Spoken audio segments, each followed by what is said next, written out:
is Into the Apex Motorsport Podcast Network. Back on Into the Apex and parting ways with Patrick, and time for a little bit of an afterword on the Chicago experience here. Into the Apex on a quick weekend trip to Chicago with Patty Stein and a bachelor party, as I said at the top of the show, featuring sim rigs, not strippers. And my God, what excellent sim rigs, excellent environment and vibes were on offer at Sim Racing Chicago. That was the marquee event of the weekend, and it was a competitive one. But overall, just an outstanding experience. And in our past couple of years of covering sim centers, brick and mortar sim racing centers, this was the pinnacle.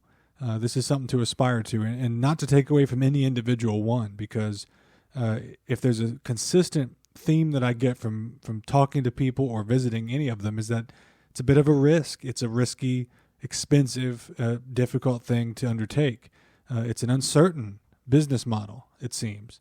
You're relying on a very dedicated following to continue to support you, and also hoping that you'll catch the attention of those who maybe don't know quite what it is, what sim racing or sports car racing or whatever. So it's a bit of a risk to begin with, and a heavy undertaking. So let me start with just describing the experience of Sim Racing Chicago. Now, we do hope to have some folks on the show remotely from the center. A lot going on, it was loud, there was a lot going on, so we did not get to any further stuff in the center. Pictures and videos on the Instagram, intotheapex.com.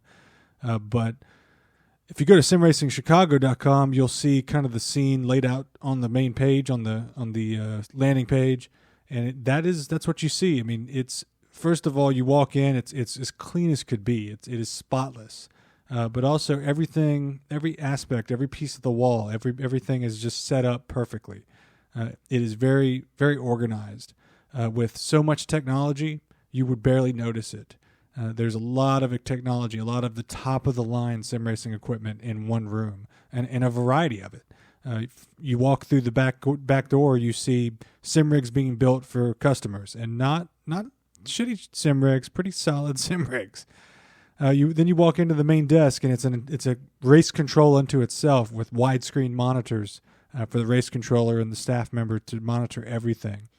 You see all sorts of wheels, Gomez Sim Industries, Fanatec, Semicube, so many different types of wheels and pedal. And well, I'm going to say it wrong. Huskenveld. Somebody's going to correct me.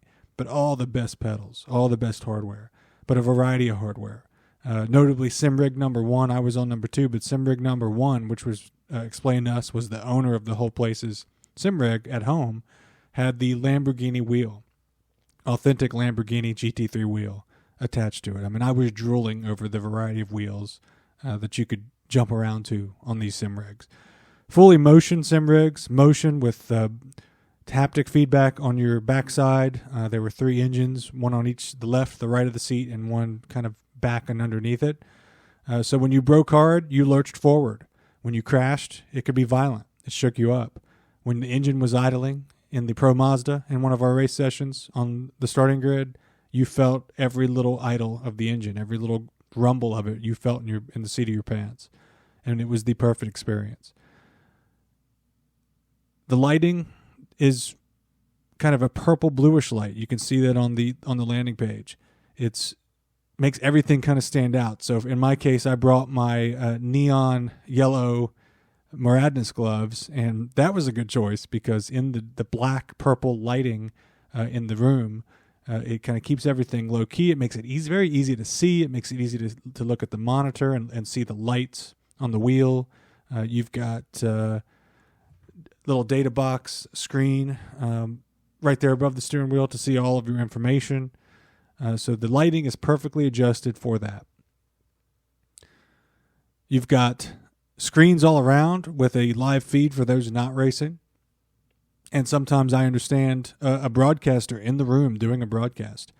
And to kind of describe once you suit up into the rig, you have wireless headphones. Everybody's on a shared Discord with voice activation, so you don't have to do anything. You don't have to learn any additional buttons on a new wheel. You just talk and you hear the entire party or whoever's racing on the 10 sim rigs. It works perfectly. The sound of the engines is set a little bit lower, but it works out perfectly. There's kind of upbeat, hype, electronic music playing in the background. You can hear that. You can still hear the engine. You can hear what you need to hear to kind of hit your marks. But beyond that, and what stood out to me each time I was on the rig, is that the TV screen showing the live feed of the race, the speaker system that goes to is playing sounds of the outdoor sounds of the cars. So you hear a very powerful, nice sound of whatever car you're racing or driving at that time, roaring by whatever might be, the audience or whoever's watching. And something about that was very interesting to me because I was getting all different types of senses and perspectives just audibly, just from that system. It was a very good balance, a lot of care taken into what creates a good vibe, what makes it still competitive. Because to look at these rigs, to jump on one of these rigs for a second, I mean, there is no gimmick to this. There is no cheesiness to it. These are rigs that are not easy, safe to drive.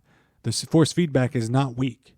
This is not a sim rig setup at a racetrack that you just send somebody up to for a lap or two for shits and giggles. This is to get, for those that want a real experience, you get it here for the first time or whatever it might be. But if you're a sim racer or a group of sim racers that want to come to a place and experience the best there is out there, this is that place as well. So there is no watered down version of what iRacing is or sim racing is. Not at this place. For the big parties, which we had a group of 12 that reserved the place for 4 hours, you really get your money's worth. You get your fill of it all. I mean, you don't want it to end. You don't want to walk away from this equipment. You could probably do this for 8 hours or more. But for those there, I mean, included with that, there were coolers of sodas, waters, but also beers. Heineken for you F1 folks. Local craft beer. I mean, it gets the vibe going. You got couches everywhere. You can see it on the photo. It's certainly it's a motorsport fan's dream, and that's what I've noticed about the Sim Centers. We've been to the track in Asheville. We've talked to folks from California. We've got one opening in Raleigh, Cary, North Carolina, not too long from now. A consistency of it is that it's going to draw diehard motorsport fans by necessity, and it's going to be a clubhouse for all of us with a like shared passion. And the possibilities are endless of what you could do there with watch parties, and then you can get on and do the real thing. Leagues, special events. I mean, I now have a dream of traveling Patrick and Bradley and Rob and myself here somehow, financially, or getting the ability to have a rig or two to do a 24-hour iRacing special event. That's far out, but could you imagine suiting up, packing up, we all fly to Chicago to compete in whatever it is. Daytona 24. Everybody meets in a physical location. We strategize. It makes it very, very much significant to us. It makes it even more significant than probably any other event. If you live local to the area, I'm jealous. I'm very jealous of Patrick. I've given him the recap of the place since we left. And besides the karting that he's doing, he now knows that he's got a place that he can go to that is probably the ultimate. I'm not going to say too much about what we talked to the staff about, but I do understand, and I want to talk to him further. There is a goal here, or a dream, of having this expand, and I think we've even said it before in talking about these types of centers, these types of physical locations for sim racing, that if done correctly and to a nice scale with good equipment, as this is, this business is a Topgolf. It's not something that you're going to have like a Starbucks popping up one after another. It's going to be something that's in a major city. Sim Racing Chicago, Sim Racing Charlotte, North Carolina, Sim Racing Los Angeles, Las Vegas. So if you look at it that way, maybe it becomes more doable. It's not watered down. It is something you do have to, if you don't live in a major city, you're going to have to travel for it. Or when you're in a major city, it's just kind of the icing on top. But one thing's for certain is this is a destination. This is a sim racing destination, and I described it. I sent pictures. I raved about it afterwards. And our sim racing group, Mad Sim Racing, our drivers in Canada and the like, already talking about if we planned a group, who would fly in. who would fly in? And that's something that they did tell us about. People are aware of this.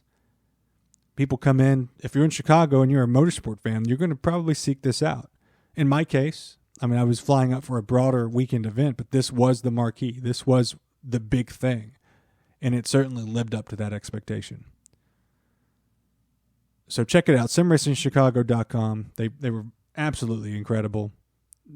Very knowledgeable iRacing staff. I mean, it was a place to find yourself, to come in from North Carolina where anybody that sees me in my goddamn IndyCar jerseys, they always think I'm a bicyclist. It says Honda on it, and it says the NDT IndyCar series, and they're like, "Are you going biking?" And I'm like, "Fuck me. I need to be at Sim Racing Chicago. I need a clubhouse, a place to exist physically, not just virtually." And this is the perfect mix of both. So, excellent short trip to Chicago. Very good to catch up with Patrick and have our chats at the Top Golf there in Chicago. And can't wait to see everybody again. And we're going to come back with another episode of the Into the Apex this week on the Into the Apex Motorsport Podcast Network. Talk about all the new content that's coming out. We got some GTPs to get our hands on, and we're going to do some running of those and then give our thoughts and talks about it. Because it's, at that point, go time for the Daytona 24 in 2024. So from the road in Chicago, this is Into the Apex. We'll see you back in the studio in the next one.